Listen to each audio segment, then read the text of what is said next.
Assalamu alaikum. I'm Aisha Hussain from BS Physics, and the topic assigned to me for presentation is valence shell electron pair repulsion theory. Presentation is for Principles of Chemistry 1, and the resource person is Dr. Hamad Majid. In our presentation, we'll have the introduction of valence shell electron pair repulsion theory. We'll see why there was need for VSEPR theory, basic VSEPR models, and the postulates of VSEPR theory in detail. We'll understand the four basic postulates of VSEPR theory and see their implementations. The last one is limitation of VSEPR theory. Introduction. The VSEPR model was first explored by British chemists Neville Sidgwick and Herbert Powell 1940. They pointed out that the shapes of molecules could be interpreted in terms of electron pairs in the outer orbit of the central atom. It has been developed by Canadian chemist Ronald Gillespie. VSEPR theory explains the shape of molecules for non-transition elements, which is determined by repulsions between all the electron pairs, bond pairs, and lone pairs present in the valence shell of the central atom. It is determined by the repulsions as it is clear by its name, valence shell electron pair repulsion theory. Why there was a need for VSEPR theory? Before VSEPR theory, there were Lewis structures, the dot and cross structures. Lewis structures show the linkage between atoms and the presence of lone pairs. In all but the simplest cases, they do not show the three-dimensional arrangement of atoms in space, the shapes of molecules. To determine the shapes of molecules in 3D, we had VSEPR theory. The VSEPR model extends the Lewis theory of bonding to account for molecular shapes by adding rules that account for bond angles by noting the effect of repulsions between the electrons. These rules are the postulates of VSEPR theory. Basic VSEPR model. Before explaining this, we'll see in our presentation, we'll proceed in three steps. Firstly, we set up the basic models for molecules without lone pairs on the central atom. Secondly, we'll include the effect of lone pairs. And thirdly, we'll explore some of the consequences of the molecular shapes. The VSEPR will, in the last one, we'll have VSEPR models for polar and non-polar molecules. This one is our first step, first portion, basic VSEPR model. In basic VSEPR models, we have molecules with one central atom to which all other atoms are attached. First, we see examples of VSEPR theory. First one is methane. Methane CH4. It has a tetrahedral arrangement and the HCH bond in methane is 109.5 degrees. The next is sulfur hexafluoride. Sulfur hexafluoride, it has octahedral arrangement and the SF angles in SF6 are 90 degree and 180 degree. The next is phosphorus pentachloride, PCl5. It has trigonal bipyramidal arrangement and each Cl-PCl angle in PCl5 they can be 90 degree, 120 degree and 180 degree. In a number of these cases, the bond angles, the angles between the bonds regarded as straight lines that join the atoms together. These are fixed by the symmetry of the molecules. The bond angle of the molecules are not fixed by the symmetry, they must be determined experimentally. The principal technique for determining the bond angles in small molecules are spectroscopy, especially the rotational and vibrational spectroscopy. X-ray diffraction can also be used to measure the bond angles of molecules. We have seen the shapes of these three examples, but how we know that they possess these shapes? VSEPR theory tells us these things. The first assumptions we have to make in VSEPR theory is electron arrangement of the molecule. It is the first step whenever we had to know the arrangement of any molecule, the shape of any molecule. First, we know the electron arrangement of molecule, then we'll see the shape of the molecule, and at the end we'll have the effect of lone pair and we'll see how it affects the shape of the molecule. Electron arrangement of molecule. These are basically the positions that 2 to 7 region of high electron concentration atom and lone pair take around central atom. These regions are denoted by the straight lines sticking out of the central atom. This is the central atom and the straight lines are sticking out of the central atom. This diagram is used to identify the electron arrangement of molecules. This is the central atom and we see two straight line rods are emerging out of it and they are at an angle of 180 degrees Celsius, 180 degree.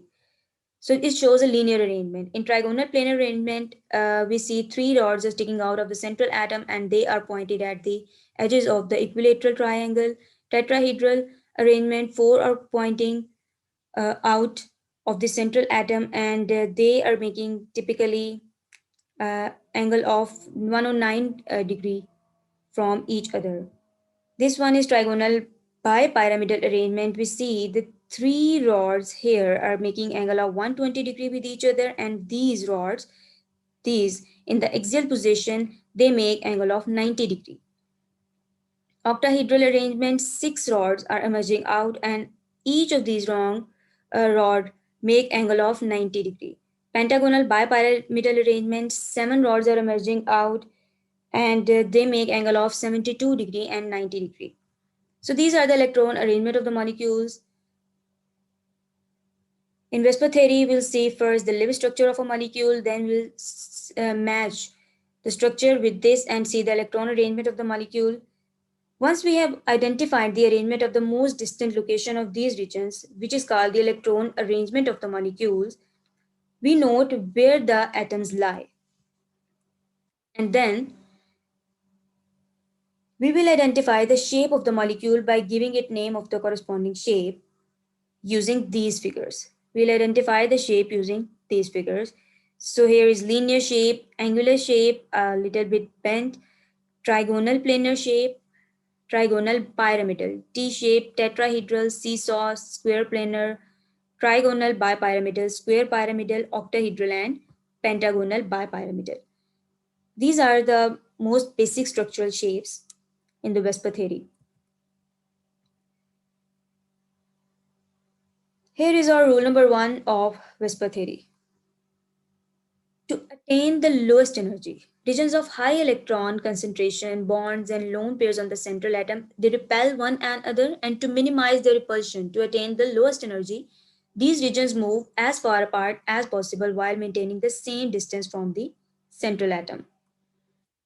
We'll implement our first postulate of Vesper theory with examples. The first one is beryllium chloride. Beryllium chloride, a molecule with only two atoms attached to the central atom, is beryllium chloride, and there are no lone pairs on the central atom beryllium. To be as far apart as possible, the two bonding pairs lie on the opposite side of the beryllium atom, and so the electron arrangement is linear. The Cl atom lies on the opposite side of the beryllium atom, and so the Vesper model predicts a linear shape for the beryllium molecule, beryllium chloride molecule, and a bond angle of 180 degree. This shape is confirmed by experiment. Next example is boron trifluoride.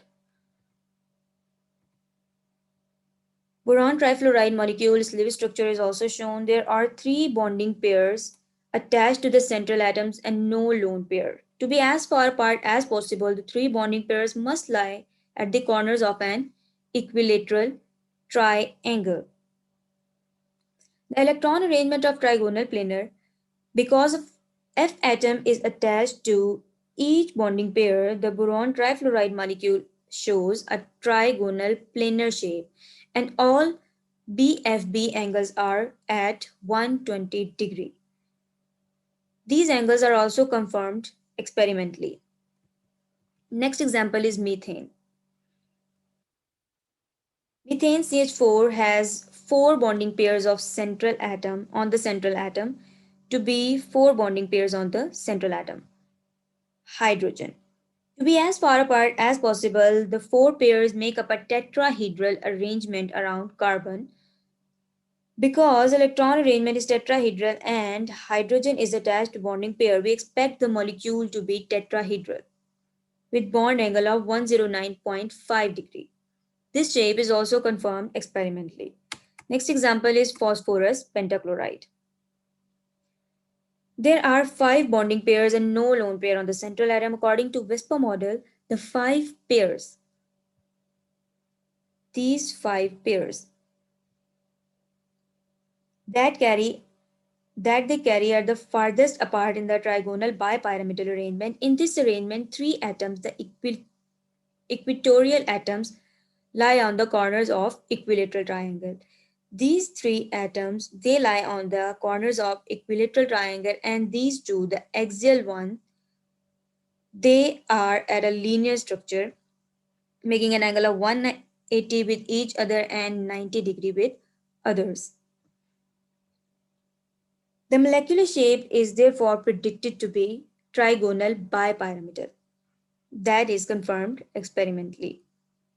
Next example is for sulfur hexafluoride. Sulfur hexafluoride SF6 has 6 atoms attached to the central S atom and no lone pairs on that atom. According to Whisper model, the electron arrangement is octahedral with 4 pairs at the corner of square on the equator. These 4 pairs on the corners of a square and the 2 remaining pairs above and below of the square plane. An F atom is attached to each electron pair, and so the molecule is predicted to be octahedral with bond angles of 90 and 180 degree. That too is confirmed experimentally. These are the examples that implement the rule number 1 of Whisper theory. Next is postulate number 2 of Whisper theory. Postulate 2 states that there is no distinction between single and multiple bonds. A multiple bond is treated as a single region of high electron concentration. That means the 2 electron pairs in double bonds stay together and repel each other. Each different bond or lone pair as a unit. And the 3 electron pairs in triple bond also stay together and act like a single region of high electron concentration. For example, carbon dioxide. A carbon dioxide molecule CO2 has a linear structure similar to that of the beryllium chloride we have seen before, even though both bonds are double bond, but it has a linear shape. Next is carbonate ion, CO3 di-negative. The structure of carbonate ion, its Lewis resonance structure is also shown. It shows us that the 2 pair of electron in the double bond are treated as a unit and the resulting shape is trigonal planar. Because each bond, whether single or multiple, acts as a single unit, to count the number of regions of high electron concentration and determine the electron arrangement of an ion or molecule, we simply count the number of atoms attached to the central atom and add the number of lone pairs. Next is ethene. Before discussing it, we'll see when there is more than one central atom. As in ethene, there are 2 carbon atoms, both of these are our central atom. Then to predict the shape of such molecules, we consider each central atom differently. For example, to predict the shape of the ethylene molecule, we consider each carbon separately. From the Lewis structure, we note that each carbon has 3 regions of high electron concentration, 2 single bonds, and 1 double bond. The electron arrangement around each carbon atom is therefore trigonal planar. The 2 hydrogen atoms and 1 carbon atom attached to each central carbon atom. We predict that HCH, HCH, and HCC angles will both be close to 120 degree. And this prediction is somehow confirmed by the experiment. The actual bonds are being 117 degree for HCH and 122 for HCC. Here is our second postulate concluded. It says, according to the Whisper model, regions of high electron concentration take up positions that maximize their separation. The electron pairs in a multiple bond are treated as a single unit. The shape of the molecule is then identified from the relative locations of its atoms. This is our second portion of our presentation. The first was basic VSEPR models. The second is molecules with lone pair on the central atom. To discuss the shapes of such molecules,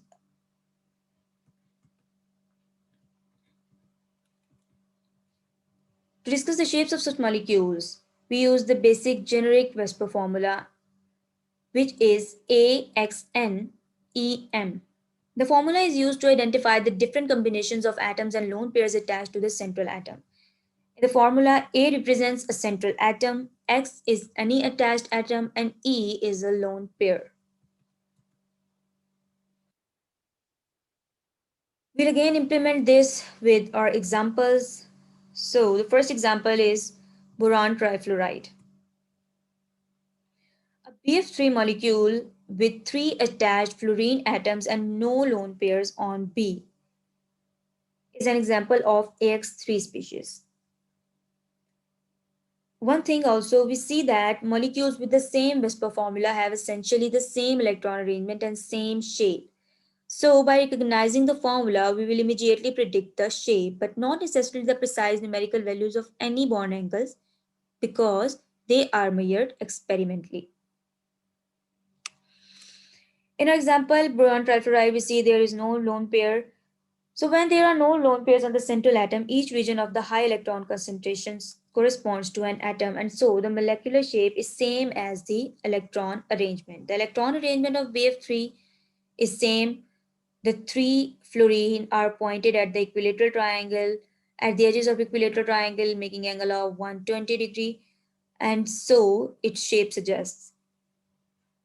So this is the simplest case with no lone pair. We have seen in the examples beryllium chloride, BF3, methane, phosphorus pentachloride, and SF6.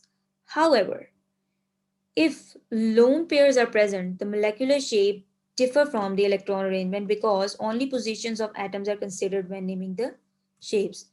Next example we see is sulfide ion SO3 di negative. The sulfide ion, it has one lone pair on the sulfur atom and is an example of AX3E species. The 4 regions of high electron concentration in SO3 di-negative are farthest apart if they adopt a tetrahedral arrangement. However, the shape of the ion is described by the location of the atoms, not the lone pairs, because only 3 of the tetrahedral locations are occupied by the atoms. The shape of SO3 ion is so trigonal bipyramidal. Now the rule here to remember is the postulate number 3. From our previous example and previous experience, we say that all regions of high electron density, lone pairs and bond pairs are included in the description of the electron arrangement, but only the position of atoms are considered when identifying the shapes of the molecules, and the position of lone pair is not considered. However, the effect of lone pair is considered.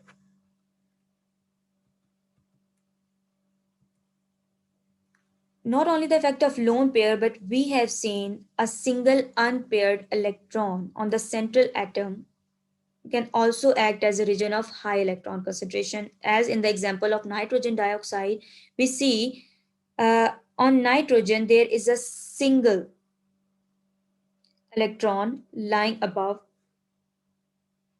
and we say it is treated like a lone pair when determining the molecular shape. For example, in NO2, it has a single non-bonding electron and we call it a lone half pair.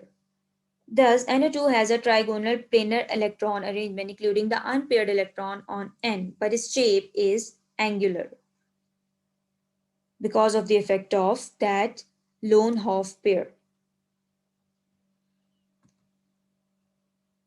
So far, we have regarded lone pairs as equivalent to single bonding in their effect on shape. But is that really the case? Is a lone pair equivalent to single bond in its effect? We'll see. We have predicted, for instance, the electron arrangement of SO3 di-negative ion is tetrahedral, and so we expect OSO angles of 109.5. As we have said earlier, sulfide ion, it has 3 oxygen attached to it, and the fourth one is our lone pair on the S atom.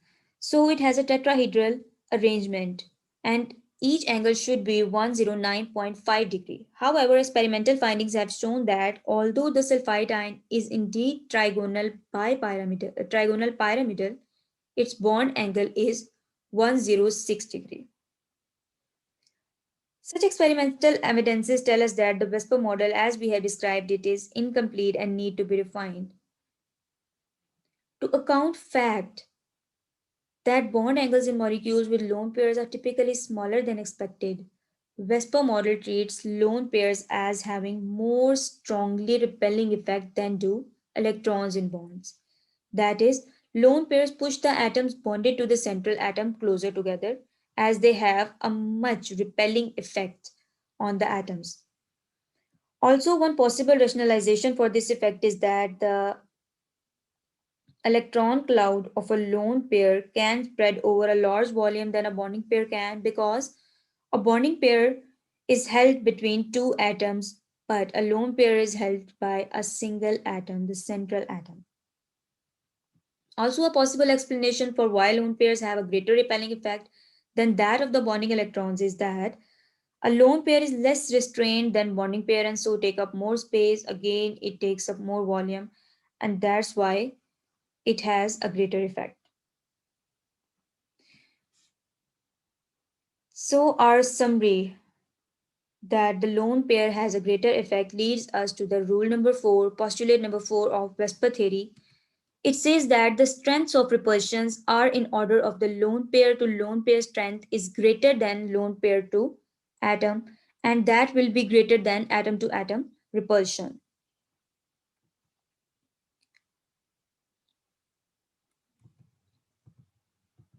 Because of their strong mutual repulsion, the lowest energy is achieved when the lone pair are as far from each other as possible. The lowest energy means the our molecule or structure will be more stable when the energy is lowest. Secondly, the energy is also lowest if the atoms bonded to the central atom are far from lone pairs, even though that might bring the atoms closer to each other.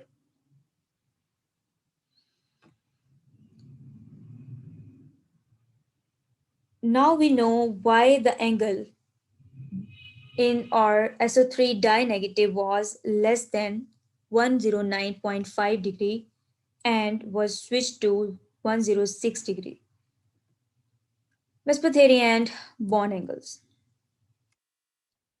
In our previous experiment, we predicted the bond angle in SO3 dye negative ion should be 109.5, but experiment shows us a different result and it was 106 degree. Why was that? It is because the Vesper model can predict the direction of the distortion, but it cannot predict the extent of distortion. For example, in any AX3 species, AX3E species, the XAX angle will be less than 109.5 degree, but its actual value cannot be predicted. We must measure it experimentally or calculate it by solving the Schrodinger equation numerically with a computer.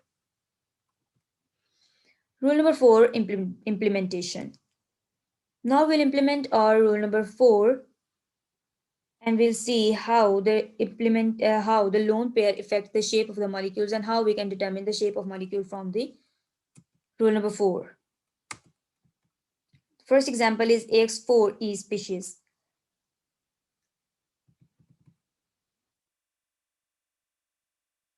AX4E species, it has a trigonal bipyramidal electron arrangement, but there are two different possible locations for the lone pair. We can see the lone pair has two different positions, the axial one and an equatorial one. Axial one and the equatorial one. An axial lone pair lies on the axis of the molecule where it strongly repels electron in the three equilateral bonds which lie at 90 angles to the axial position. An equatorial lone pair lies on the molecule's equator on the plane perpendicular to the molecular axis where it strongly repels only the electron pair in the axial bonds. See in the first figure, a lone pair is an axial position is close to the three equatorial atoms. And in the equatorial position, a lone pair is close to only two atoms, and that is a more favorable arrangement. Also, we see in PCl5 example is also from AX4E molecule example, we see that experimental evidence shows us that the difference in repulsion is the fact that axial PCl bond length in PCl5 is 219 picometer, but the equatorial PCl bond length is only 204 picometer.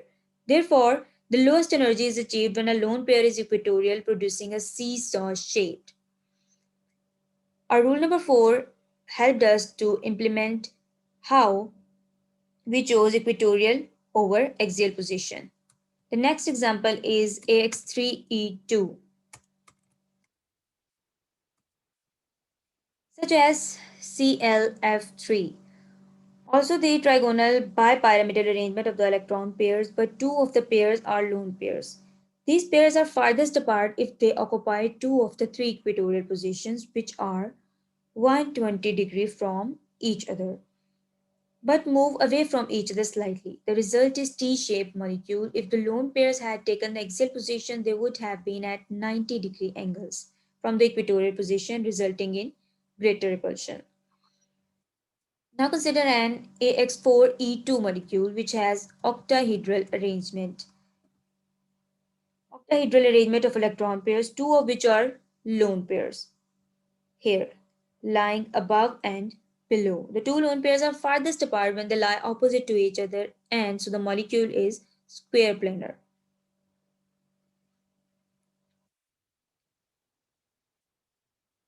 Same Whisper formula, same shape. We had discussed it already. All molecules with same Whisper formula had the same general shape, although their bond angles differ a little bit slightly. For example, AX2E species trigonal planar arrangement, angular molecular shape. EX2 species, it has trigonal planar electron arrangement and it has angular molecular shape. We'll see its example. The first one is ozone. In ozone, it has trigonal planar electron arrangement, it has angular molecular shape, but the angle is 116.8. Next one is NO2. NO2 has the same shape and same electron arrangement, but the bond angle is 116 degree. And the next one is SO2, sulfur dioxide. Again, same electron arrangement, same shape, but the angle is different. But again, in that scenario, there are somehow exceptions. These exceptions arise when the energy difference between two possible structures is small and the central atom is so large that its lone pair have little effect on the shape of the molecule. For example, SeCl6 di-negative ion is an octahedral arrangement. It has octahedral shape even though the selenium atom contains a lone pair as well as bond to 6 atoms. The conclusion is somehow in a molecule that has lone pairs on a single bonding electron on the central atom, the valence electron contribute to this electron arrangement about the central atom, but only bonded atoms are considered in the identification of the shape. Lone pair distort the shape of the molecule so as to reduce the lone pair or bonding pair repulsions. We have a little summary of what we have learned until now. The conceptual basis first, we see the regions of high electron concentration, bonds and lone pairs attached to central atom in a molecule arrange themselves in such a way as to minimize their mutual repulsion. This is what our Vesper theory states. Procedure is step number 1. We'll decide how many atoms and lone pairs are present on the central atom by writing a Lewis structure for the molecule. Secondly, we'll identify the electron arrangement including lone pairs and atoms and treating a multiple bond as equivalent to simple bond. In third step, we locate the atoms and identify the molecular shape. The molecular shape describes only the positions of atoms, not the lone pairs. And the last step, allow the molecule to distort so that the lone pair are as far from one another and from bonding pairs as possible. The repulsions are in the order lone pair to lone pair will be greater than lone pair to atomic, and that will be greater than atomic to atomic repulsion. Here are the four postulates of VSEPR theory included, and we had seen a summary. The next third portion of our assignment, valence models for polar and non-polar molecule. First, we'll see what is a polar molecule. A polar molecule is a molecule with a non-zero dipole moment. A diatomic molecule is polar if its bond is polar. What is a polar bond? A polar covalent bond in which electrons are not evenly distributed has a non-zero dipole moment. A diatomic molecule is polar if its bond is polar. A polyatomic molecule is polar if it has polar bonds arranged in space in such a way that the dipole moment associated with the bonds do not cancel out. The dipole moment exists, molecule is polar. For example, HCl molecule, it has polar covalent bond, it is a polar molecule. And also all the diatomic molecules composed of atoms of two different elements. These are considered polar molecules, slightly polar molecules. The next one, non-polar molecule. A non-polar molecule is a molecule that has no electric dipole moments. Means the dipole moment in it cancel out, it doesn't exist. For example, all the homonuclear diatomic molecules, for example, O2, N2, Cl2, they are considered non-polar because their bond is non-polar. A polyatomic molecule may be non-polar even if its bond are polar. We'll consider the examples to clear our concepts. First example is cis dichloroethane. We see that the purple arrow shows the dipole moment. They exist. In this example, they do not cancel out, and that is why our molecule is polar molecule. The next is water. The two HO dipole moments in H2O lie at 104.5 degree to each other. 104.5 degree to each other, and they do not cancel out. So, water is a polar molecule. The polarity is the part of the reason why water is such a good solvent for ionic compounds. The next example is trichloromethane. Again, this is a polar molecule because the dipole moment do not cancels out in it and the molecule has polarity. The next are the examples of non-polar molecules. The first one is carbon dioxide. The two CO dipole moment in carbon dioxide, a linear molecule, point out in opposite direction and so they cancel each other. Consequently, carbon dioxide is a non-polar molecule. This or electrostatic potential diagram also illustrates this conclusion. The next is trans dichloroethane. First we had example of cis dichloroethene in our polar molecules, and this one is trans dichloroethene. The CCl bond, carbon to chlorine bond, point in opposite direction and the bond dipoles which point along the CCl bond cancel out. These purple arrows, these dipole moments point out in opposite direction and they cancel out. Thus, trans-dichloroethane is non-polar molecule. The last one is tetrachloromethane. It has the four atoms attached to the central atom in a tetrahedral molecule, and these atoms are the same. The dipole moments cancel, and the molecule is non-polar. Next in the table, we show the VSEPR type, the example, and the shapes of non-polar and polar molecule. Arrangement of atoms that give rise to polar and non-polar molecules in the VSEPR formula here are A stand for, we know, central atom, X is any atom attached, E is lone pair. Identical atoms are the same here. darkened shade is the central atom, and in the bluish shade is our lone pair. The greenish lobes, they represent the lone pairs. Here we have example X2, its polar and non-polar example CO2, NO2, AX2E. All these examples show us the VSEPR models. And next. Now we proceed to the last topic of our presentation, limitations of VSEPR theory. Although VSEPR theory was a very successful model, but again it has limitations, it has some flaws.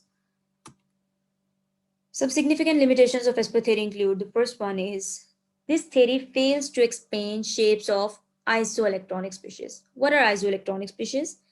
That is the elements having the same number of electrons. VSEPR theory does not explain the shape of the isoelectronic species. The species may vary in shape despite having the same number of electrons, but VSEPR theory shows the same shape for all of these. That was the point.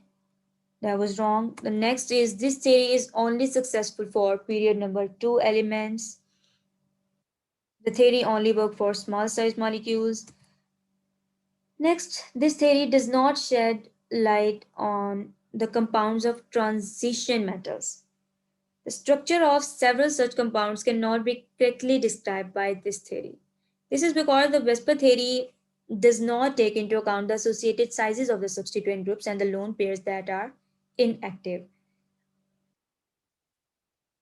And the next is another limitation of VSEPR theory is that it predicts the halides of group 2 elements will have a linear structure, whereas the actual structure is pent one. So these are the limitations of VSEPR theory. And that is all for me. Thank you so much for watching. Allah Hafiz.